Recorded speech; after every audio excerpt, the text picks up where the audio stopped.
Hi, I'm Dorothy Godin, broker with Remax Crown Realty, and welcome to Thursday Thoughts.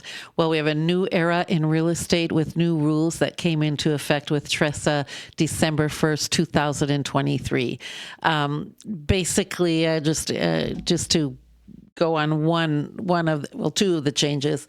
One is when you signed a buyer contract or a listing, you were signing that listing and everyone within the brokerage all of a sudden were working for you. Same with a buyer contract. If you had signed a buyer contract, then everyone in the office now is part of your buyer contract, which I always, it was kind of weird because I would take a listing and say, okay, now everyone at Remax Crown works for you, but you don't even know those people. They don't know you. They don't know your situation. But that was the law. You signed with the brokerage and everyone in the brokerage.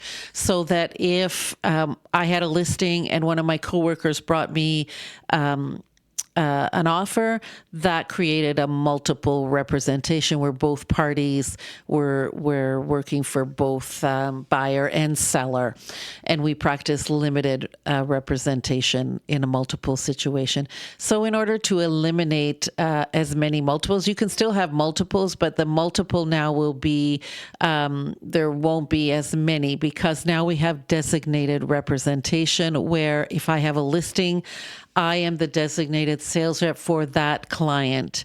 And Remax Crown, the brokerage, provides service, but all of the other agents do not have a relationship with my client. It's just strictly me. I am designated as the client realtor for that listing. And same with a buyer. Now I'm a designated buyer agent where I am the designated agent, and everybody at Remax Crown does not work now for that buyer. So in essence, now what happens is if someone in my office brings me an offer on my listing, it does not create a multiple representation, and we can both represent our clients to the fullest.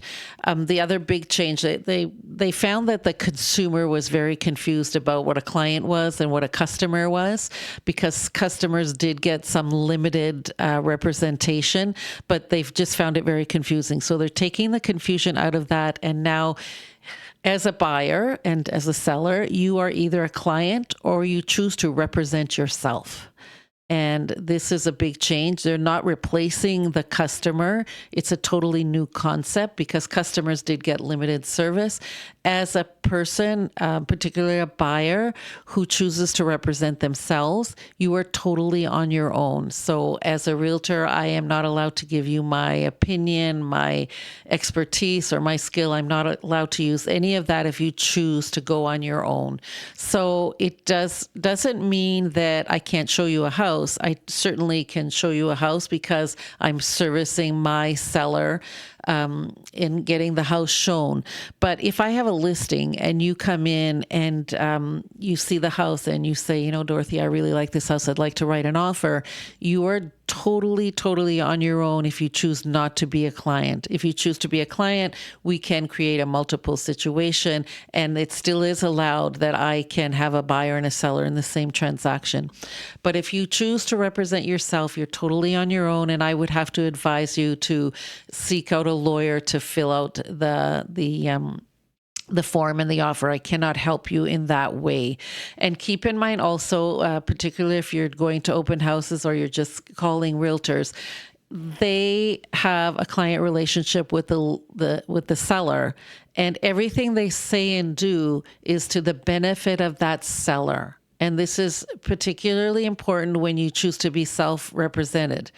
That remember, everything that a listing agent says is to benefit their seller. So I really don't know why anyone would choose to represent themselves in such a big manner. During this Christmas, I decided to cut my bangs because I was just fed up with my hair being in my eyes all the time. And I took scissors and just kind of chopped it right across. Huge mistake. I should have just called my hairstylist, who would have gladly squeezed me in, to do a little bank trim. But no, I did it on my own. And it was just such a bad decision. And that's a small thing. We're talking about buying a house. There's a huge, huge financial obligation that you're putting yourself in. Why wouldn't you want to be represented? Why wouldn't you want the expertise of a realtor who knows the market, who knows what clauses to put in offers? I just don't get why anyone would choose to do it on their own. And if you do call me on one of my listings and you choose to go on your own, I'm going to tell you, you need to seek legal advice. You need to get help from your lawyer, because I cannot help you. So that's the big change moving forward. So far, I haven't seen any buyer who wants to represent themselves. I think most people understand and appreciate what a realtor brings to the table in terms of their knowledge, expertise, and skill. I hope you find this helpful. As always, you can reach me at Dorothy Godin at remax.net or 705-561-2360. Hope you're all enjoying the snow. That was a big drop yesterday. But it's kind of normal for this time of year, right? Take care. See you next week.